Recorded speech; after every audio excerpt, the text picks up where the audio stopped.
네, 안녕하세요. 팬더입니다. 일단 새해 복 먼저 많이들 받으시고요. 제가 며칠 전에 요 포스팅을 올려드렸는데요. 몇 분께서 개인적으로 쪽지로 대체 이게 뭡니까 어떻습니까 라고 여쭤보기도 했고, 제가 강좌로 만들어 드린다고 약속도 드렸었죠. 자, 이거 맥스만 쓰신 분들한테는 굉장히 뭔지 모르겠지만 라이노라든지 알리아스 같은 프로그램 쓰신 분들한테는 굉장히 익숙한 모양이에요. 뭐냐면 요것을 제브라 스트라이프, 우리말로 얼룩말 줄무늬라고 하는데요. 대체 그럼 이게 뭐냐? 자, 현재 오토데스크로 인수된 알리아스라는 요거 한번 보도록 할게요. 여기도 이렇게 제브라 스트라이프가 있고요. 라이노에도 있어요. 이런 식으로 있습니다. 자, 그럼 이게 뭐냐? 자, 우리가 이제 곡면을 만들 때 요거 자동차 윗면인데요. 자, 앞면과 윗면이 그냥 단지 만나고 있고 곡률로 부드럽게 연결이 되지 않은 상태를 G0라고 합니다. 그래서 자, 얼룩말 줄무늬가 제브라 스트라이프가 이렇게 어긋나 있어요. 자, 그 다음에 G1 단계는 뭐냐? 곡면과 곡면이 만나서 곡면이긴 하지만 곡면의 정도가 완벽하게 부드럽지 않은 단계를 이야기하고요. 좀 쉽게 설명을 드려서 말씀을 드릴게요. 이게 다 수학적 정의가 있는 거긴 하지만 어차피 우리가 지금 넙스 모델링 하는 거 아니니까. 자, G2는 조금 더 부드럽게 연결된 단계를 의미하는 겁니다. 라이노에도 보시면 위쪽에 보시면 G1, G0, G1, G2, G3 그 이상도 있긴 있습니다만 이렇게 이제 그래프로도 곡률의 단계를 보여주기도 하죠. 이거는 저희가 지금 맥스에서는 지원도 되지도 않을 뿐더러 섭디바이드에서 필요 없는 거고요. 하여튼 이렇게 보는 거다. 자, 곡면과 곡면이 점점 부드럽게 연결이 될수록 이렇게 제브라 스트라이프, 얼룩말 줄무늬도 이렇게 부드럽게 간다.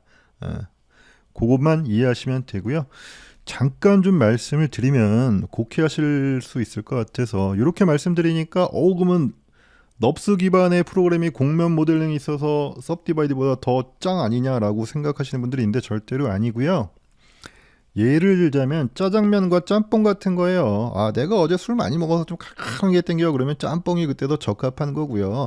아우, 나는 돈도 없는데 좀 배고파. 나 군발이야. 나 휴가 나왔는데 막 기름진 거 느끼한 거 많이 먹고 싶어 그러면 짜장이 좋듯이 각각의 분야에 따라서 일장일단이 있는 겁니다. 절대 어떤 툴이 더 우위에 있지도 않고요. 일례로 라이노 7에서는 섭디바이드 모델링도 또 추가되기도 했습니다. 자, 먼저 곡률 분석을 위한 제브라 스트라이프를 제작을 해보도록 하겠습니다. V-Ray 사용할 거고요. 자, 라이트 뷰에서 스피어 하나 생성하도록 하겠습니다. 사이즈는 중요하지 않지만 저는 500mm로 갈게요. 자, 그리고 이 아이 정확하게 다 원점에다가 맞추도록 하겠습니다. 자, F3, F3. 자, 이런 상황이고요. 탑뷰에서 카메라 설치하도록 할 거예요. V-Ray 카메라, V-Ray 피지컬 카메라, 드래그, Alt-A 얼라인, 정렬, X축으로 정렬, 오케이. 그리고 우리는 타겟이 필요하지 않아요. 그래서 타겟 비활성화, 그리고 이 아이 역시도 원점으로 이동 카메라. 자, 이렇게 구 안에 들어와져 있는 상황이고요.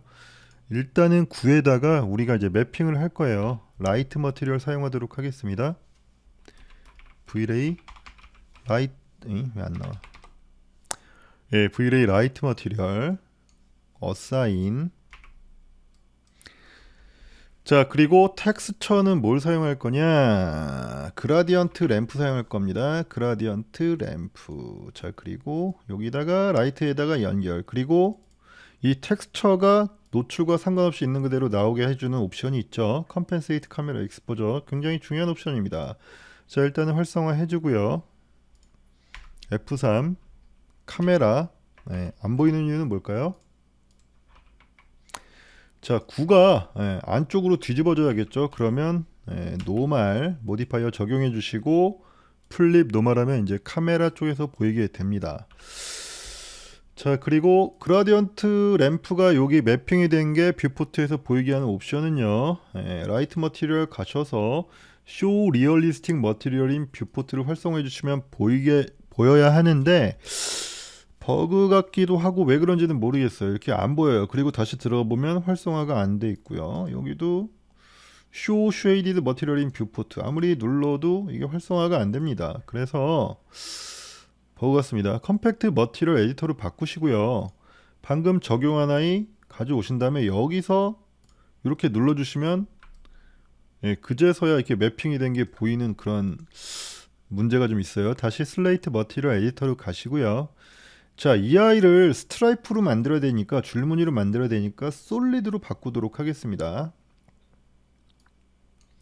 자, 솔리드로 바꾸면 이렇게 반반 이런 식으로 나오게 되죠. 자, 그리고 이 아이는 화이트로 바꿔주시면 돼요. 자, 그리고 줄무늬의 개수를 좀 늘리기 위해서 이쪽으로 좀 옮기도록 할게요. 이렇게 돼 있죠.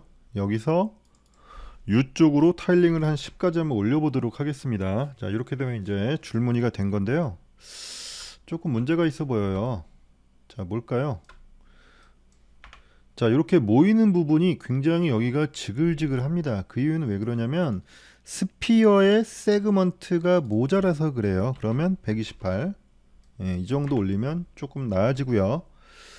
조금 저는 과하게 주도록 하겠습니다. 256. 자, 이 정도면은 깔끔한 것 같아요. 자, 머티리얼 에디터 옮기기 전에 요거 한번 보도록 할게요. 라이트 뷰에서 보시면 화이트 블랙 화이트 블랙 화이트 블랙 돼서 이렇게 딱 대칭은 안 돼요. 어쨌든 돌아가기는 하지만, 그래서 이런 상태에서 IPR 한번 렌더링을 해보도록 하겠습니다. 일단 렌더 하기 전에 셋업을 좀 바꾸셔야 돼요. 왜냐하면 나는 이것을 환경 맵으로 사용할 거기 때문에 렌더링에서 카메라 들어가셔서, 일단은 프로그레시브가 아니라 버킷으로 좀 바꿀게요. 카메라에서 디폴트가 아니라 구형으로 바꿔주시고요. 스플릿 컬, 그리고 오버라이드 FOV 하셔서 360도 입력하시면 됩니다. 그리고 커먼 탭 가셔서 이미지의 가로 세로 비율은 2:1 정도를 추천을 드려요. 2048에 1024, 그리고 요거 잠그도록 할게요. 자, 그리고 렌더링은 카메라 뷰에서만 할 거니까 렌더 해보도록 하겠습니다. 자, 그러면 이렇게 환경 맵으로 사용할 수 있는 360도 이미지가 나오는데요. 뭐 요거 그냥 사용하셔도 괜찮긴 하지만 조금 조정을 해 볼게요. 이게 대칭이 아니니까 이런 식으로 나오게 돼요. 물론 뷰에서 파노라마 뷰 가서 이렇게 돌려보셔도 뭐 큰 문제는 없긴 해요. 그냥 쓰셔도 되는데 그래도 좀 맞춰보도록 하겠습니다. 자, 재질 편집기 들어가셔서, 자, 여기도 하나 클릭해 주시고 더블 클릭. 블랙으로, 아니야, 화이트, 블랙, 화이트 이렇게 합시다. 화이트, 블랙 이런 식으로 가도록 할게요. 아이패드 한번 해보도록 할게요.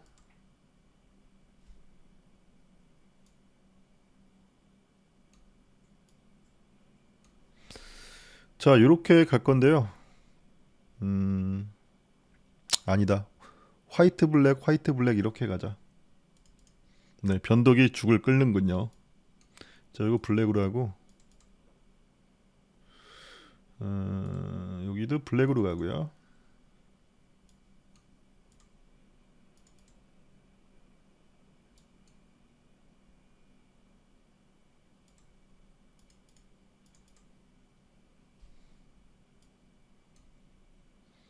자, 이렇게 가고, 요 간격은 잘 조정하셔야 되는데요.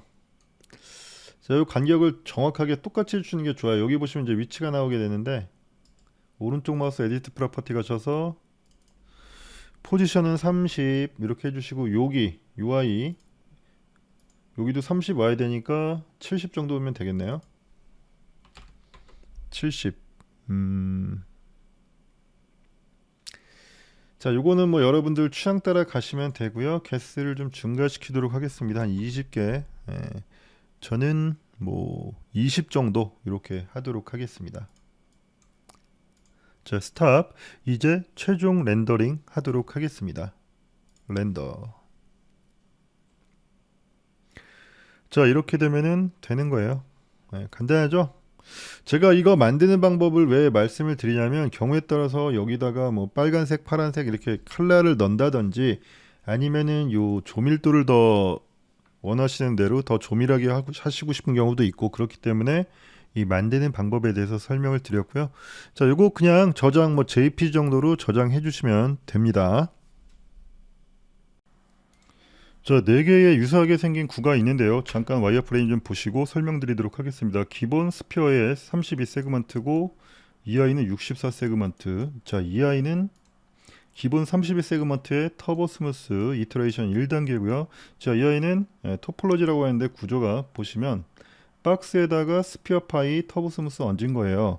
그래서 언뜻 보기에는 어디가 별로 찌그러진 데가 없는 것처럼 보여요. 언뜻 보기에. 자, 그래서 이것을 쉽게 시각적으로 어디가 찌그러졌는지 찾아내는 방법이 환경 맵을 이용하는 겁니다. 요즘에 렌더링 자체에 환경 맵을 잘 쓰는 일은 없어요. 예전에 레이트레이스라든지 이런 것들이 잘 안 될 때 쓰던 방법이고요. 자, 그래서 스탠다드 재질을 꺼내옵니다. 와, 진짜 V레이 쓰면서 이거 요즘에 쓰면 안 되죠. 자, 이거는 그냥 분석 도구로만 쓰는 거예요. 자, 이 상태에서 전체 선택 어사인 하도록 하겠습니다. 자, 어사인 하시고요. 자, 스페큘러를 조금 올려보도록 할게요. 그럼 여기 이게 하이라이트가 맺혀서 보이게 돼요. 그래서 이것만 가지고도 이렇게 돌리면서 하이라이트가 어떻게 찌그러졌는지 보는 그런 방법도 있는데 이것도 굉장히 디테일하게 살피기 전까지는 잘 안 보인다라는 단점이 있습니다. 자, 그러면 환경 맵을 한번 사용해 보도록 할게요. 자, 요거 JPG입니다. HDRI가 아니에요. 그냥 JPG의 맵인데 구 형태의 환경을 조성할 때 만드는 맵이죠. 예전에 반사가 안 되기 때문에 이렇게 트릭으로 쓰던 아이예요. 그래서 이 아이를 그대로 불러오시고요. 웬만하면 그냥 일반 비트맵으로 불러오시는 걸 추천을 드려요. 자, 이런 형태고 기본 코디네이트 좌표 모드는 텍스처 모드인데요. 자, 이 아이를 스탠다드에다가 리플렉션에다가 연결을 시키시게 되면 이미지 형태가 딱 바뀌게 되면서 자동으로 인바이러먼트 환경맵 구형 타입으로 바뀌게 됩니다. 자, 그래서 쇼 쉐이디드 머티리얼 인 뷰포트 자, 나왔죠. 나왔는데 이거 가지고 부족해요. 이렇게 돌린다고 하더라도 환경맵이 제대로 보이지가 않아요. 그냥 여기 오브젝트에 이 맵이 딱 붙어서 그냥 오브젝트가 돌아가면서 같이 보이게 되죠. 이렇게 돼서는 진짜 환경 맵이 아니고요. 자, 여기 스탠다드 가셔서 뷰포트 세팅 들어가 보도록 하겠습니다. 이 상태에서 자, 바꿀 거예요. 디포트 라이트는 우리 모델링 할 때 투 라이트로 하시는 게 좋고요. 그래야지 뒤쪽 면도 밝으니까요. 그리고 하이라이트가 있냐 없냐는 내가 여기서 만든 스페큘러가 여기 잘 보이냐 안 보이냐인데 저는 씁니다. 안 쓰셔도 되고 쓰셔도 되고 그래요. 요걸로도 어느 정도 덩어리감이나 찌그러진 데를 하이라이트가 맺히는 걸 가지고 또 판단을 할 수 있기 때문이죠. 자, 그 다음에 나머지 아이들은 다 꺼주시고요. 맨 밑에 보시면 머티리얼 렌더링 레벨이 있는데요. 여기서 어드밴스드 머티리얼로 바꿔주도록 하겠습니다. 자, 이렇게 됐고요.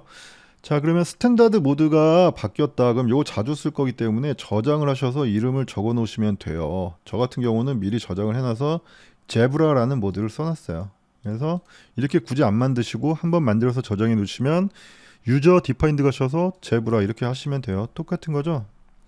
자, 이렇게 흐리멍텅하게 보이는 이유는 자, 디퓨즈를 어둡게 하셔야 돼요.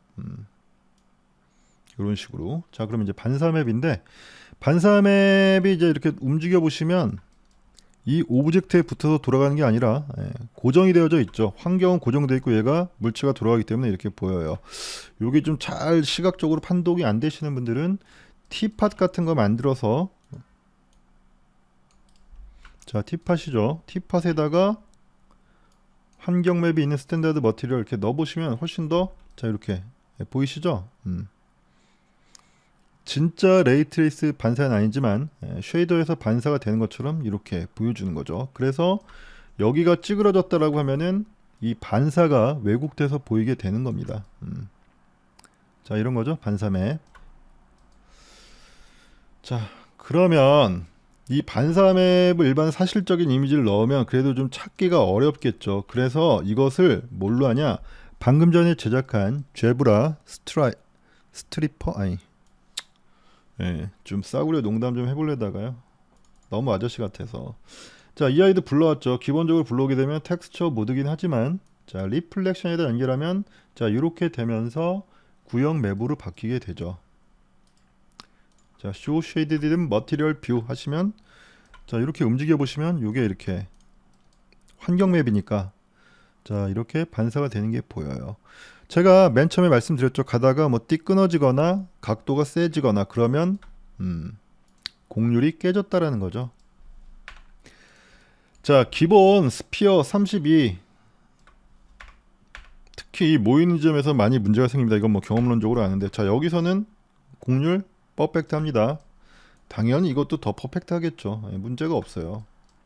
자 그럼 이 아이 자 대충 봐도 여기가 지글지글 하죠. 여기입니다. 모이는 쪽. 우리가 subdivide 쿼드 모델링 하시면 이거 하지 말라는 건 다들 아실 거예요. 워낙 기본적인 거니까. 그래서 대충 보시더라도 자 이렇게 여기가 곡률이 아작이 난 걸 그대로 보실 수 있고요. 자 이거는 퍼펙트 하죠. 그래서 뭐 subdivide 기본 모델링 공부하시면 아시겠지만 박스에다가 세그먼트 나눠주고 스피어 파이 주신 다음에 터보 스무스 얻는 거죠. 정확하게 거의 다 정사각형 형태와 유사하기 때문에 곡률에서 문제가 생기질 않습니다. 자 그러면 이렇게 또 질문하시는 분들이 있어요. 건축 또는 인테리어 CG에서 과연 이렇게 제브라 스트라이퍼까지 사용해가지고 곡률을 해야 되냐? 있어요. 환경 조형 같은 경우에는 이 구라든지 이런 오브제가 굉장히 상대적으로 크고 그 다음에 고광택 재질인 경우가 상당히 많죠. 특히 메탈 소재, 하이글로시 메탈 소재를 많이 사용하게 됩니다. 자 일단 이거 모델링만 하실 때 쓰시고요. 제브라 모드는 뷰포트에 조금 많이 부하가 갑니다. 그래서 다시 스탠다드 모드로 바꿔주시고요. 자 지금 제가 이렇게 라이팅 해놨고 여기에다가 HDRI 이렇게 적용해 놨어요. 자 아까 환경맵으로 썼던 거랑 똑같은 아이인데요. 뭐가 다르냐? 확장자만 달라요. 이 아이는 JPG고요. 자 이 아이는요 EXR이에요. 다이나믹 레인지가 다른 거죠. 그래서 조명으로 쓸 때는 UI를 사용하셔야 됩니다. 자 이렇게 되어져 있고 제가 V-Ray 기본 크롬 머티리얼 꺼내 왔고요. 자 여기에다가 이걸 환경 실내 조형이라고 생각을 하시고 자 크롬을 어사인 했습니다. 한번 렌더링 해보도록 할게요. 이거 시각적으로 크게 문제가 없어 보이지만 렌더링을 하면 어떻게 되느냐 크롬 같은 경우에 자 좌측 두 개는 뭐 당연히 곡률에 문제가 없어요. 요 외곽 라인만 세그먼트가 모자라서 각이져 있는 거고요. 잘 나오고 있죠. 이 아이는 세그먼트가 두 배이기 때문에 외곽 라인도 부드럽고 여기도 잘 나오고 있고 곡률은 다 똑같이 문제가 없었죠. 자 이 아이 문제가 있었죠. 어떻게 되냐 자 여기 보세요. 반사되는 데가 이렇게 욕할 뻔했네. 심각하게 나오게 됩니다.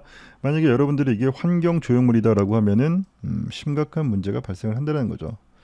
자 이거는 당연히 문제 없겠죠. 가장 기본적인 subdivide에서 구 만들기 가장 기본적인 방법을 사용하고 있기 때문이죠. 그래서 특히 고광택 우리 같은 업종에서 환경 조형물 작업을 하신다라고 하시면 이거 상당히 중요합니다. 자 여기까지 시청해 주셔서 감사합니다.